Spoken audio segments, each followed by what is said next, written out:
नमस्कार दोस्तों, आज हम देखेंगे बौद्ध धर्म से रिलेटेड सारे फैक्ट्स। पिछले वीडियो में हमने देखा था जैन धर्म, आज हम देखेंगे बौद्ध धर्म। चलिए हम बौद्ध धर्म की शुरुआत करते हैं।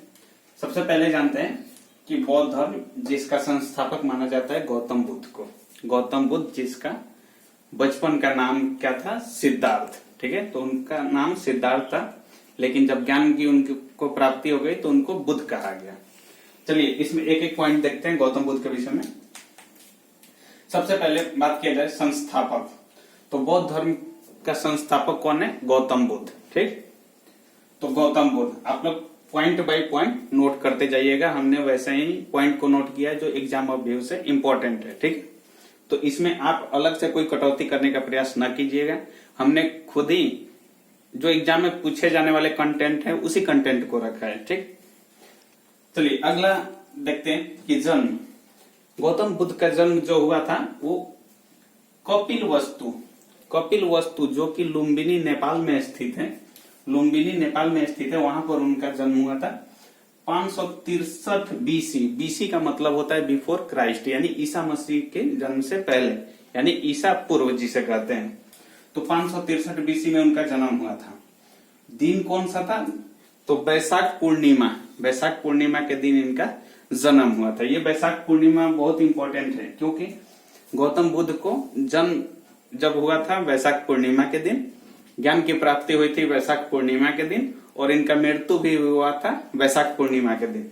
तो इसीलिए ये चीज याद रखिएगा, क्योंकि पिछले बीपीएससी में हमने एक क्वेश्चन देखा था, उसमें पूछा हुआ था कि कौन से ऐसे महापुरुष हैं जिनका जन्म, ज्ञान की प्राप्ति और मृत्यु तीनों वैशाख पूर्णिमा के दिन हुआ था? तो उसका सही आंसर था गौतम बुद्ध। ये बीपीएससी में क्वेश्चन पूछा हुआ है। ठीक, अगला देखते हैं बचपन। गौतम बुद्ध के बचपन का नाम, जैसे हमने पहले ही बताया कि गौतम बुद्ध के बचपन का नाम सिद्धार्थ था। ठीक, सिद्धार्थ था। इनको प्यार से शाक्य मुनि भी कहा जाता था। गौतम बुद्ध को प्यार से शाक्य मुनि भी कहा जाता था। ठीक है, क्योंकि ये शाक्य कुल यानी शाक्य वंश से संबंधित थे। अगला पॉइंट है हमारा पिता। गौतम बुद्ध के पिता का नाम शुद्धोधन था। शुद्धोधन। उनके माता, गौतम बुद्ध के माता का नाम महामाया था, जिनसे गौतम बुद्ध का जन्म हुआ था। लेकिन महामाया का गौतम बुद्ध के जन्म के एक सप्ताह बाद ही महामाया की मृत्यु हो जाती है। तो उनकी सौतेली माँ प्रजापति गौतमी, जो कि उनकी मौसी भी रहती है, प्रजापति गौतमी जो गौतम बुद्ध की मौसी होती है और बाद में सौतेली माँ बन जाती है, उन्होंने ही उनका लालन पालन किया था।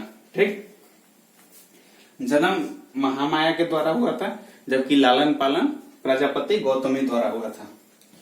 पत्नी, गौतम बुद्ध की पत्नी का नाम यशोधरा था। गौतम बुद्ध के पत्नी का नाम यशोधरा था। ठीक, अगला पॉइंट देखेंगे पुत्र। गौतम बुद्ध के पुत्र का नाम था राहुल। ठीक, अगला है घोड़ा। उनके घोड़े का नाम कंथक एवं सारथी का नाम चन्ना था। किसी किसी एग्जाम में पूछ दिया जाता है कि उनके घोड़े का नाम क्या है, तो कंथक, और सारथी का नाम चन्ना है। ठीक, अगला पॉइंट देखते हैं। अगला पॉइंट है कि एक बार महल से बाहर जाने के क्रम में, एक बार महात्मा बुद्ध यानी गौतम बुद्ध महल से बाहर जा रहे थे घूमने के क्रम में। घूमने के क्रम में उन्होंने 4 दृश्य देखा। 4 दृश्य कौन कौन से था? एक बुढ़ा व्यक्ति, एक बीमार व्यक्ति, एक मृत व्यक्ति और एक साधु। कौन कौन से? एक बुढ़ा व्यक्ति, एक बीमार व्यक्ति, एक मृत व्यक्ति और एक साधु। याद रखने का ट्रिक याद आप लोग ध्यान रखेंगे कि एक बुढ़ा आदमी था जो बीमार था, बीमार होके मर गया। एक बुढ़ा आदमी, एक बीमार आदमी, एक मरा हुआ आदमी और एक साधु। ठीक, 29 वर्ष की आयु में, यानी कि 29 वर्ष की आयु में गृह त्याग, यानी कि 29 वर्ष की आयु में इन्होंने घर त्याग दिया और सन्यास जीवन की शुरुआत करते हैं। ठीक है, ये इनके प्रथम गुरु बनते हैं अलार कलाम, इनके प्रथम गुरु बनते हैं अलार कलाम, जिनसे इन्होंने सांख्य दर्शन की शिक्षा ली है। तो ये क्वेश्चन भी पूछा हुआ है कि अलार कलाम से गौतम बुद्ध ने किस विषय वस्तु का शिक्षा लिया था, तो आप लोग ध्यान रखेंगे सांख्य दर्शन का। सबसे पहले सिद्धार्थ उरुवेला पहुंचे, जहां पर उन्हें 5 उपासकों से उनकी मुलाकात होती है। सबसे पहले सिद्धार्थ यानी कि गौतम बुद्ध उरुवेला पहुंचते हैं, जहां पर उन्हें 5 उपासक से उनकी मुलाकात होती है।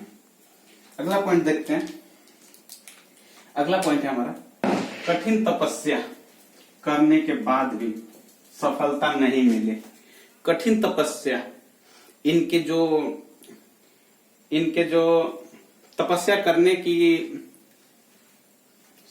करने का माध्यम था बहुत ही जटिल था, बहुत ही कठिन माध्यम था इनका। ठीक है, तो ये बहुत जटिल माध्यम से तपस्या कर रहे थे, लेकिन बहुत तपस्या करने के बाद भी इनको सफलता नहीं मिली।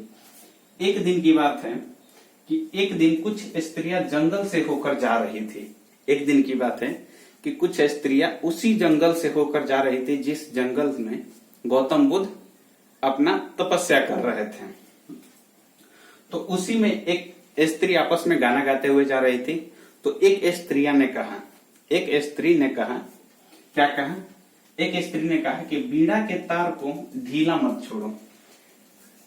जब स्त्रियां उस जंगल से गुजर रही थी, उसी में एक स्त्री गाना गाते हुए बोली कि बीड़ा के तार को इतना ढीला मत छोड़ो, बीड़ा के तार को ढीला मत छोड़ो, ढीला छोड़ने से सुरीली आवाज नहीं निकलेगी।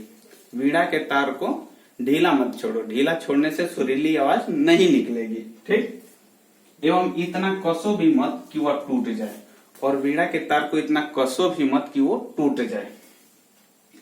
यह बात बुद्ध को जम गई और मध्यम मार्ग को अपनाया तथा गया चले गए। यह बात जब गौतम बुद्ध के कानों में पड़ी तो उनके माने दिमाग में ये चीज बैठ गया है कि किसी भी चीज को इतना हद से ज्यादा कठिन ना करें और हद से ज्यादा इसको सरल भी ना करें। तो इसीलिए उन्होंने मोक्ष प्राप्ति के लिए मध्यम मार्ग को अपनाया। किस मार्ग को? मध्यम मार्ग को। यानी गौतम बुद्ध ने तपस्या के लिए अपने मध्यम मार्ग को अपनाया।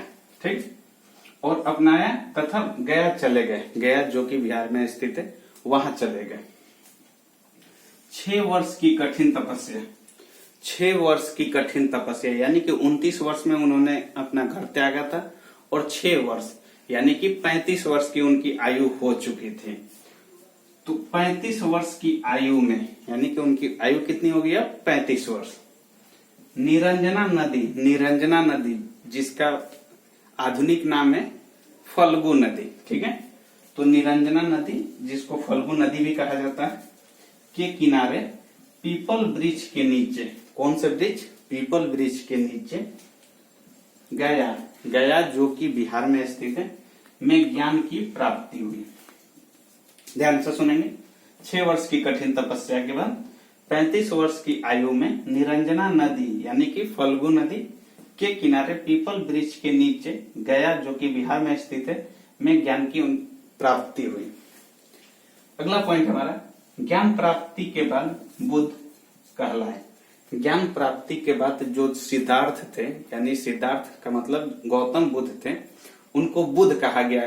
पहला नाम उनका सिद्धार्थ था, लेकिन जब उनको ज्ञान की प्राप्ति हो गई तो उनको क्या कहा जाने लगा? बुद्ध कहा जाने लगा। ठीक, एवं उस जगह को बोध गया कहने लगे।